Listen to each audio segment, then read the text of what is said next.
दोस्तों, एक ऐसी प्रेम कहानी जिसकी शुरुआत तो हंसी खुशी के साथ होती है, लेकिन अंत इतना खौफनाक होगा जिसका किसी ने कल्पना भी नहीं किया होगा।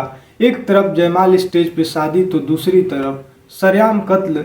एक लड़की जिसकी शादी 6 महीना पहले ही बड़ी धूमधाम से की जाती है, लेकिन पहली बार मायके आती है तो बाथरूम में संदिग्ध लाश मिलता है। आखिरकार वो लड़की कौन थी और उसके कत्ल के पीछे की कहानी क्या थी? आज इस कहानी के माध्यम से यही जानने की कोशिश करेंगे।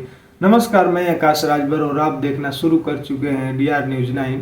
दरअसल ये घटना उत्तर प्रदेश के गोरखपुर जिले का है, जहां एक थाना लगता है जंगहा। जंगहा थाना क्षेत्र के अंतर्गत एक गांव है जंगल रसूलपुर। इसी गांव के रहने वाली नोहरी देवी, जो स्कूल में रसोई का काम करती थी, इनके पति का नाम राधे श्याम निषाद था, जिनकी मृत्यु कुछ साल पहले हो गया था। नोहरी देवी के 4 बच्चे थे, जिनमें 3 बेटियां और एक बेटा, जिनमें बड़ी बेटी का शादी कर चुकी थी और दूसरी बेटी जिसका नाम शिवानी निषाद, जिसकी उम्र लगभग 20 साल। हालांकि जैसे इस शिवानी जवानी की दहलीज पर कदम रखती है, वैसे ही नोहरी देवी शादी करने के लिए एक लड़के की तलाश शुरू कर देती है। आखिरकार कुछ महीने बाद एक परिवार मिलता है देवरिया के रुद्रपुर थाना क्षेत्र के अंतर्गत अवस्थी गांव में। इसी गांव का रहने वाला भीम निषाद, जिसे नोहरी देवी अपनी बेटी शिवानी के लिए पसंद कर लेती हैं और दोनों पक्षों की मर्जी से शादी का डेट फिक्स हो जाता है। 9 मई 2025 को इधर भीम निषाद बैंड और बाराती के साथ बड़ी धूमधाम से पहुंच जाते हैं जंगल रसूलपुर गांव में।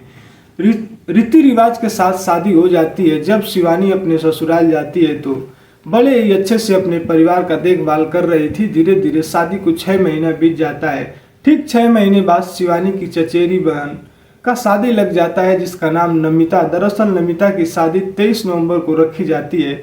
इसी शादी में शिवानी को बुलाया जाता है। शादी में पहली बार शिवानी अपने मायके 21 नवंबर 2025 को आती है।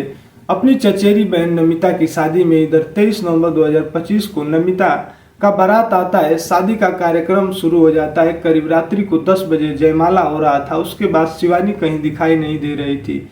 इधर शिवानी की मां नोहरी देवी परेशान हो रही थी। सब लोग दिखाई दे रहे थे, शिवानी नहीं दिखाई दे रही थी। कहाँ चली गई? नोहरी देवी को लगता है कि शायद शिवानी घर गई होगी कपड़े बदलने के लिए। इसीलिए नोहरी देवी अपने घर जाती है शिवानी को ढूंढने के लिए, लेकिन घर का पहला दरवाजा पे ताला लगा हुआ था। तब आवाज लगाती है, लेकिन शिवानी का कहीं पता नहीं चलता है।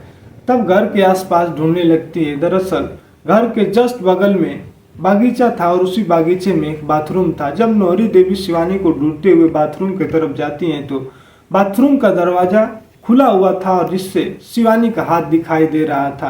अंदर का नजारा देखते ही चीखने चिल्लाने लगती हैं। बाथरूम में शिवानी का डेड बॉडी मिलता है, जिसके गले में तेजधार हथियार चलाया गया था।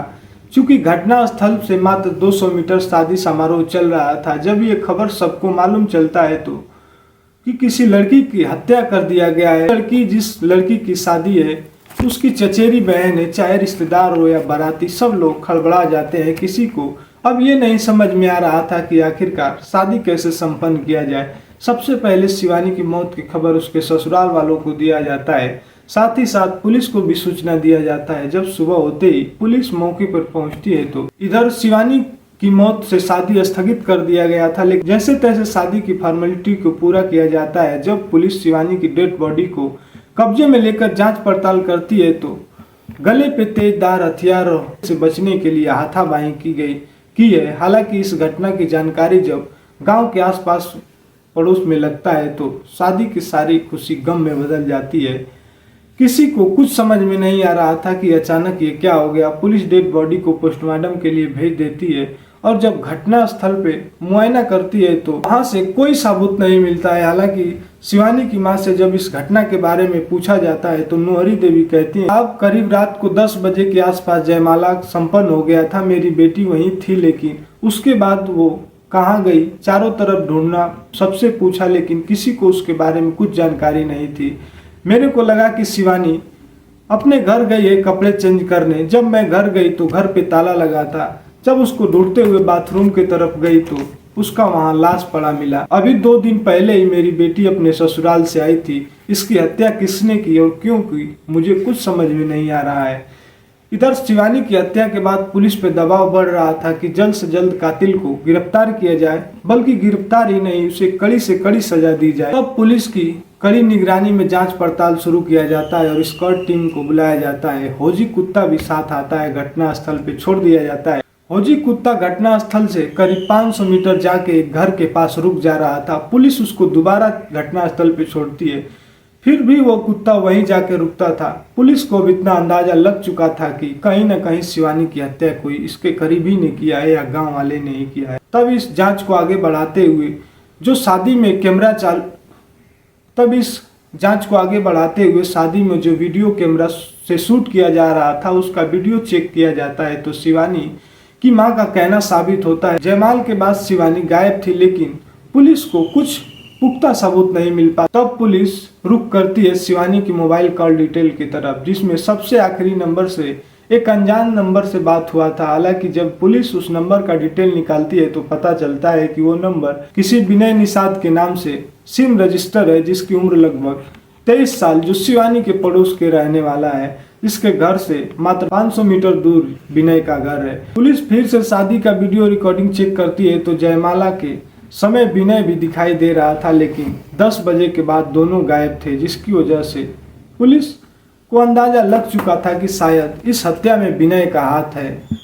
पुलिस को जैसे इतनी सारे सबूत मिल जाता है, इन्हीं सबूतों के आधार पर विनय को गिरफ्तार कर लेती है। जब शिवानी की हत्या के बारे में विनय से पूछताछ किया जाता है तो विनय जवाब देते हुए कहता है कि साहब, मैं आप लोगों से झूठ नहीं बोलूँगा, शिवानी का और मेरा अफेयर चल रहा था, ये बात सत्य है, इसीलिए मैं उससे बात करता था। जरा सोच कर देखिए, मैं शिवानी को इतनी बेइंतहा मोहब्बत करता था, मैं उसकी भला क्यों हत्या करूंगा। विनय अपनी लाख सफाई देते हुए कहता है, लेकिन पुलिस उस पर यकीन नहीं करती है और पुलिस विनय से यह सवाल करती है कि जयमाला के बाद तुम दोनों एक साथ गायब हुए, तुम कहाँ गए और वो कहाँ गए। इस बात पे विनय कुछ जवाब नहीं देता है, चुप रहता है। तब आखिरकार पुलिस मजबूर होकर विनय से सख्ती से पूछताछ करती है। तब विनय हत्या कबूल करता है, कहता है हाँ साहब, शिवानी की हत्या मैंने ही किया, लेकिन इस बात का हमें कोई पछतावा नहीं है। विनय जब इस हत्या का असलियत बताता है, जिसे सुनकर घर वाले फूट फूट कर रोने लगते हैं। दरअसल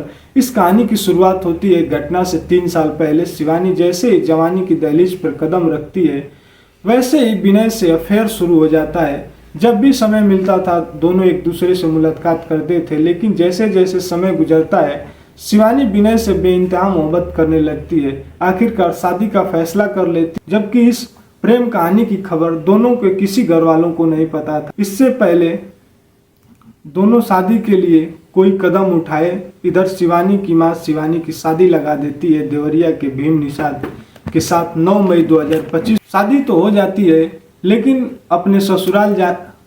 शिवानी अपने ससुराल जाने के बाद अपने आशिक को नहीं भूल पाती है। उसको जब भी मौका मिलता था विनय से फोन पर बात कर लेती थी। इधर जब ससुराल में 2-3 महीना बीत जाता है तो शिवानी को ये महसूस होता है कि उसने अपने प्रेमी विनय को अपने घर वालों को ना बताकर बहुत बड़ी गलती कर दी है, क्योंकि शादी के बाद ससुराल में शिवानी का मन नहीं लग रहा था। जैसे तैसे 6 महीना बीत जाता है, तब उसके चचेरी बहन नमिता का शादी में बुलाया जाता है 21 नवंबर 2025 को। उसी बीच शादी में विनय से मिलने का मौका मिल जाता है। जयमाला खत्म होने के बाद शिवानी अपने घर पे ले जाती है, लेकिन घर पर ताला लगा हुआ था। तब बगल में बागीचा था, उसी में लगभग 3-4 घंटे आपस में बातचीत करते हैं। आखिरकार शिवानी विनय से कहती है कि ये जो शादी हुआ है ये मुझे मंजूर नहीं है, मुझे तुम्हारे साथ रहना है। लेकिन विनय साफ साफ मना कर देता है, क्योंकि विनय को मालूम था कि उसके घर वाले एक्सेप्ट नहीं करेंगे और ना ही समाज में उसका इज्जत मान मर्यादा रह जाएगा। लगभग 4 घंटे दोनों में बहस चलता है। बार बार विनय शिवानी को समझाता है कि तुम्हारा शादी हो गया, तुम अपने ससुराल खुश रहो, लेकिन शिवानी समझने को तैयार नहीं थी। तब विनय को लगता है कि इसको रास्ते से हटाना पड़ेगा, नहीं तो हमको ये बदनाम कर देगी, समाज में रहने लायक नहीं छोड़ेगी। तब उसे गले लगाता है, उसको माथा चूमता है और कहीं से हंसिया उठाता है, उसका गला रेत देता है। जब शिवानी को दर्द बर्दाश्त नहीं होता है तो हंसिया पकड़ लेती है, जिसकी वजह से उसका 2 उंगली कट जाता है। विनय उसके पास बैठ जाता है और कहता है कि मैं जब तक इधर से नहीं जाऊंगा जब तक इसका मौत नहीं हो जाएगा। और आखिरकार शिवानी का मौत हो जाता है और उसे उठाता है, बाथरूम में डाल देता है। डालने के बाद अपना हाथ धोता है और सफाई से फिर से शादी में शामिल हो जाता है। जब ये कहानी पुलिस को सुनाता है तो पुलिस उसके बताए हुए जगह से हंसिया बरामद करती है और उसे जिला करती है, जिसके बाद विनय को जेल भेज दिया जाता है। फिलहाल विनय तो अपने गुनाहों की सजा काट रहा है, लेकिन आपका इस घटना के बारे में क्या राय है कमेंट करके कमेंट बॉक्स में ज़रूर बताएं। तो दोस्तों, इस कहानी को सुनाने का उद्देश्य किसी को परेशान करना नहीं, ना ही किसी जाति धर्म को ठेस पहुंचाना है। बस आप सावधान रहें, सतर्क रहें और सुरक्षित रहें। आप अपनों का ख्याल रखें। फिर मिलेंगे अगली वीडियो में एक नई घटना के साथ। तब तक के लिए जय हिंद, जय भारत।